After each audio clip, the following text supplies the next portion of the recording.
yow tamit defal ko café mu naan defal ko café yow tamit nag lii laay waxati jox ko defal ko café ah non am gan ba pare mu ñëw fi te la après du am non mais c'est gâteau ah balaa ñu ñuy yóbbu léegi.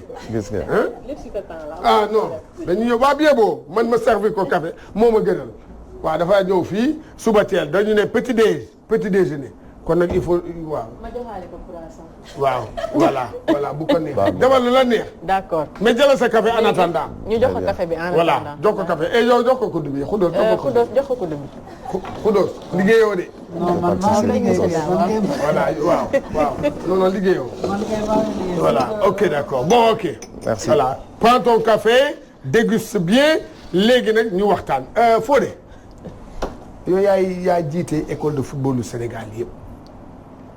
sama première question mooy dañu bëgg rek nga defal ñu depuis biñ la falee ak léegi tey jii nga def ñu état des lieux wax ñu un peu ce bilan mbaa fu mu nekk ni bu ñuy wax sport compétition moo tax ñuy wax léegi sur le plan national est-ce que la petite catégorie mu ngi jouer assez. Voilà, merci cher pour la question. Moi, je pense que li ñu njëkkee woon mooy recensement, recenser les écoles de football qui existaient au Sénégal. Alors, on est au nombre de 1100 écoles de football. Wolof. Voilà. jërëjëf. jërëjëf donc 1100 écoles de football la muy junni ak téeméeru école de football. 1100 écoles de football moo am Sénégal bi yëpp. Sénégal bi yëpp jaajëf waay. voilà donc ñëpp affilié ci yow bi ngay jiite mooy CONEF. Voilà, la coordination nationale des écoles de football du Sénégal. Voilà CONEF. alors donc mu nekk ci réew mi yëpp nag voilà de Kédougou ba Dakar Matam ba Dakar et donc ñu ciy sant yàlla. alors mu nekkoon benn problème boo xamante ni Sénégal amoon nañ ko mooy école de football yi elle existait maanaam ñu ngi fi woon ñëpp xam ko mais organiser wuñu leen woon fédération sénégalaise de football ràññeeku leen woon wala reconnaître wu leen woon. alors ñun ñu am mission wu ne nañu jël fexe ba école de football yi ñu reconnaître leen maintenant li doon xew Tamba doon xew Kaolack doon xew Thiès ñu ne nañ fexe ba dajale sunuy doole nga xam ne dañuy wax ci benn kàddu alors yàlla may nañu loolu ñu réussir ko.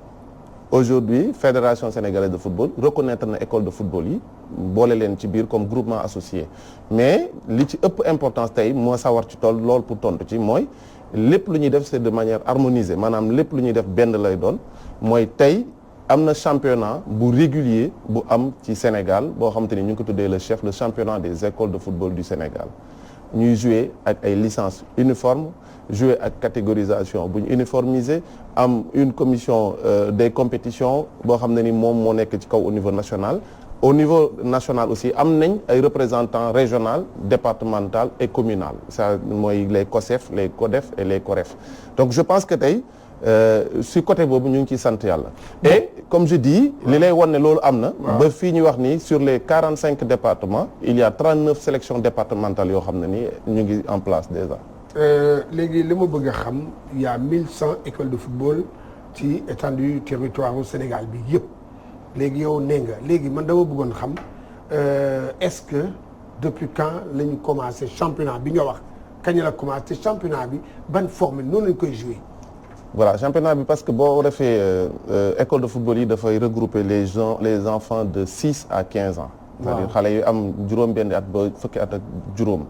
alors léegi ñu catégorie yi gën a tuuti maanaam mooy les benjamins et les pupilles ñooñu ñu ngi leen di defal ay plateau ça veut dire parce que ñooñu ci animation lañ toll. maintenant boo ñëwee nag ci catégorie bi nga xamante ni mooy. minime yi ñooñu ñoo nekk. mooy U15 ñoom ñoo nekk pré-formation.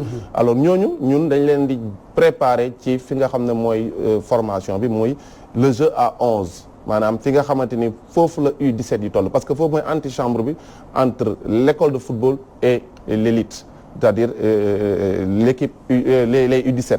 alors aujourd'hui pour les U15 ñoom ñu ngi jouer à 11 maintenant dañuy defar dimension terrain dañ koy considérer parce que c'est des jeunes dañ koy réduire parce que c'est des enfants ay xale lañ alors adapté wu ci mais li ci importance mooy les préparer à ce que ñu xam ne le jeu à 11 mooy phase bi nga xamante ni foofu le football yem parce que jeu à 12 amul jeu à 13 amul donc foofu la ñuy foofu la ñu toll donc pour les U15 on joue à 11 maintenant ñi ci suuf ñu ngi jouer à 9 à 7 waaw léegi formule bi laa bëgg a xam ci ñetti catégorie yooyu moom mooy maanaam benjamin pupille ak minime d'accord léegi dama de ci biir naka ngeen ko organiser ndax dafa am ay zonal ou bien dafa am ay maanaam départemental noonu loolu laa bëgg nga expliquer comme ça. c'est-à-dire c'est comme je vous ai dit si décentralisé ci nu ñu ko wax démembrement wu CONEFS bi dafa am ay structures démembrées muy COREF yi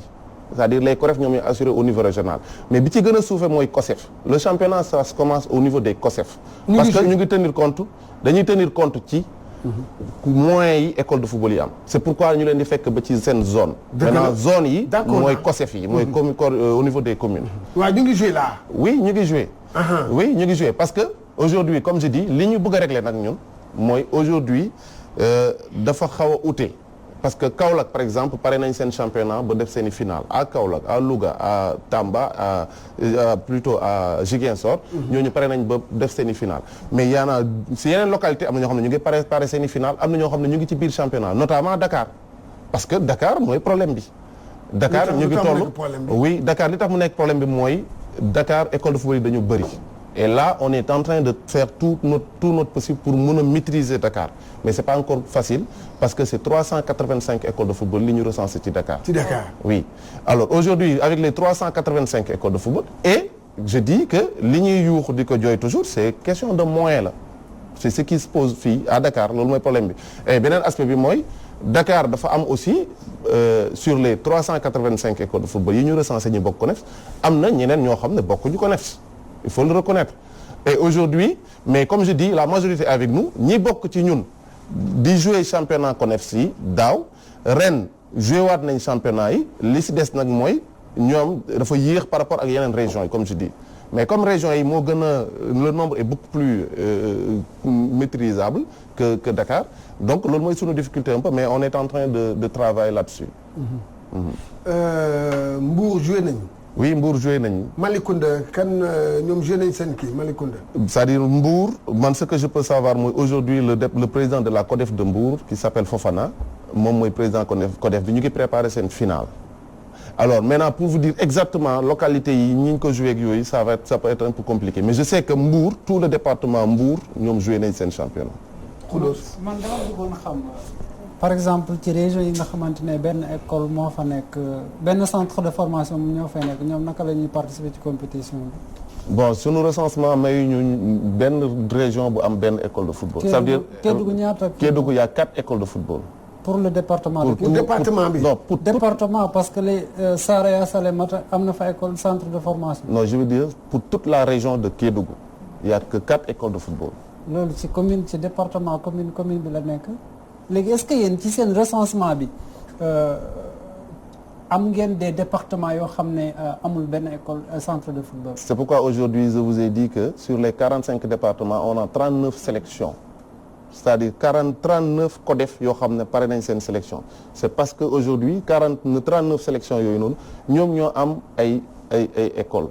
kon dafa am ay département yoo xam ne amul école am na département yu amul école. recensement bi c'est fait à travers les départements wala régions yi parce que boo jëlee acte 3 de la décentralisation léegi par département la ñuy wax c'est pratiquement des trucs indépendants quoi. Oui. pas tellement mais département yor nañu seen yëf boo jëlee dans la région il y a au moins 3 à 4 départements est-ce que yéen ci seen recensement bi jël ngeen ci ay recommandations comme que au moins parce que structure décentralisée la pour ngeen mën ko développer ci dans les départements ñoo xam ne amuñu ko. oui évidemment comme loolu laa lay wax c'est-à-dire on parle la même chose dama ne au niveau de Kédougou mooy fi nga xam ne fa la école football gën a faible suñu recensement lim ñu may avec le président de la COREF de Kédougou qui s'appelle Djibi Diop alors suñu recensement lim ñu may mooy on a 4 écoles de football yu ñu enregistrées dans toute la région de Kédougou. 4 rek. mais man maintenant loolu laa bëgg xam yow toute la région ngay wax man dama bëgg xam ndax si c'est le département seulement non mais eh bien il y a les départements de Saraya et de Salémata. ça aurait été là le département de Kédougou je vous aurais dit le département de Kédougou je vous ai dit 4, c'est-à-dire sur tous les départements de Kédougou, il y a que 4 écoles de football, mon cher. Réparties. 4 écoles de football, yoo xam ne yëpp ñu ngi ci département Kédougou et même ci commune Kédougou. Ça veut dire aujourd'hui, nous, notre politique, vous savez c'est quoi? C'est que nan la ñuy def pour développer le football jeune au niveau de Kédougou. mais loolu laa bëgg a laaj nag parce que yow nee nga c'est réparti dans la commune de Kédougou département de Kédougou. Cela veut dire que Salémata amul centre. Saraya amul centre. Oui, évidemment. mais loolu laa bëgg nag ñu xam ko. Ouais, mais est-ce que aussi c'est pareil dans les autres régions comme Matam, Kaffrine ak Sédhiou. Matam oui Matam am na yenn département yi amul école de football. Mais je donne un exemple aujourd'hui c'est-à-dire le niveau est hétérogène ça veut dire tey boo ñëwee à Kaolack bi nga xam ne moom laa gën a maîtriser parce que fa laa dëkk aujourd'hui à Kaolack. war ngaa maîtriser ne serait-ce que non je veux dire non. déet waxal leneen lu waxal leneen foofu non attends non xaaral waaw du ma d'accord. c'est le président xam nga loolu c'est même pas bon pour toi sa communication boobu baaxul ma ne yow yaay patron wu école de football du Sénégal. Oui. reconnu par la fédération sénégalaise de football. Oui. kon nag neel. bul ne Kaolack rek laa maîtriser neel kañ yow kañ amal noo koy waxee. non Cheikh pas rek j'ai pas dit rek. moom la gën a maîtriser parce que fa la dëkk. d'abord Cheikh rek. non rek boo si boolee rek ça change tout. waaw ñëwal. j'ai dit pourquoi parce que dama nekkoon président école de football lu Kaolack yi. donc dëkk Kaolack juddoo fa. alors aujourd'hui li ma xam mooy au niveau de Kaolack on a enregistré 63 écoles de football. maintenant sur les 63 écoles de football commune Kaolack rek moo jël 41 écoles yi. boo demee Guinguinéo le département de Guinguinéo c'est moins de 10 écoles de football nga dem département Nioro c'est moins de 15 écoles de football. Kaffrine bu Laye Sow nag amul. donc Kaffrine oui.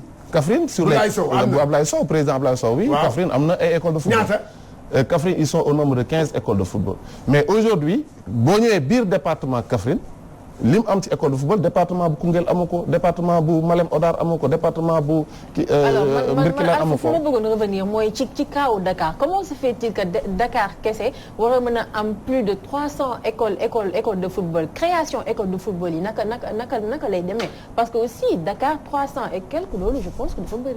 oui bëri na mais comme je dis xam nga la CONEFS du structure boo xam ne dafa ñëw après école de football yi ñëw fekk si ko CONEFS dafa judd fekk fi école de football yi. alors aujourd'hui ñun bi ñuy ñëw dañ fa fekk les 385 amaana ëpp na ko madame. te xëy na dina ko ëppi parce que sunu yéene loolu la. aujourd'hui école de football yi war nañ mën a jël le maximum de jeunes possible. parce que xale yi bëri nañ ci mbedd mi bëri nañ ci kër yi.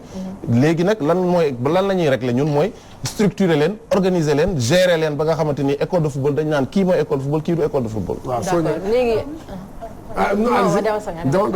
ci zone yi nga xamante ni comme ni nga ko waxee bariwul ay école de foot yan conditions ngeen mettre en place pour mën a permettre jeunes yi nga xam ne dañ fay nekk ñuy mën a di accéder ci li nga xamante ne mooy passion boobu nga xam ne xale yu bari dañ koy partager. d'abord dañ njëkk a def mooy recenser éducateur ça veut dire ay nit yoo xam ne mun nañ jàpp ne ñii war nañ mën a nekk éducateur ñu pousser leen à la formation defal leen formation initiateur ensuite derrière ñu ne gëmloo leen ne war ngeen a mën a occuper xale yi parce que bu ñu leen occupé wul ci football bi wala ci beneen sport ñu ngi dañuy dem ci leneen donc on est en train de travailler ci loolu te je pense que yàlla mën nañ ci may ay résultats.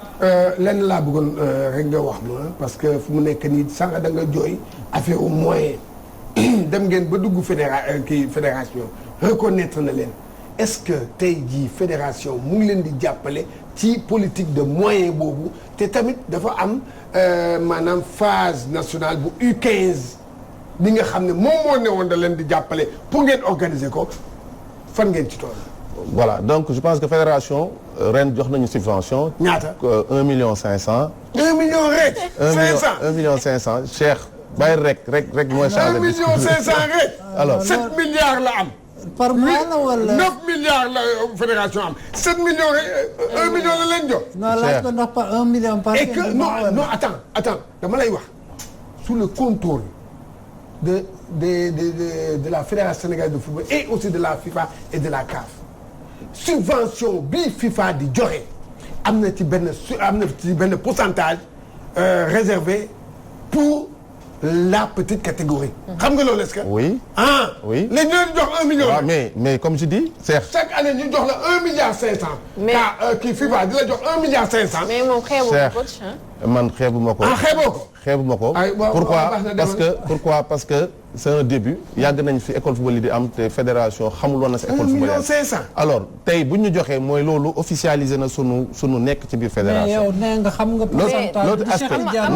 non mais je veux dire l'autre aspect c'est quoi c'est que aujourd'hui fédération sénégalaise de football famille yegg ñun mënuñu fa yegg lam ñu defal mooy lan mooy dugal na un projet muy FIFA Forward projet FIFA Forward bi c'est ce projet là quand vous parlez de mon financement qui vient de la fédération loolu la c'est-à-dire FIFA Forward aujourd'hui c'est un financement boo xam ne ni fédération jot na ko pour delloowaat ko ci école football yi ci école football yi moom alors aujourd'hui oui pourquoi oui parce que la fédération s'est engagée pour organiser ay phases départementales c'est-à-dire au niveau de chaque département defaguñ ko jotagul en tout cas puisque ñoom bi ñuy tàmbali amuñu woon ñu dem bañ leen di jox 1 million 500 donc espérons yow booy gis nga ñi di yëngal ci école de football dañ la mere non mënuñ ma mere Cheikh mënuñ ma mere parce que ñun dañu fee fekkul woon dara yàlla dimbale ñu ba tey ji fédération dem bay défendre ay projet FIFA Forward alors maintenant juste li ma bëggoon mooy parce que pour man financement yi xam nga mooy lan d'abord ñun ñi ñu yor ay xale yi dëkk bi lañ mais financement yi li ci jiitu mooy la subvention des maires yi ñoo war a subventionner école football yi à l'image de Moussa Sy maire des Parcelles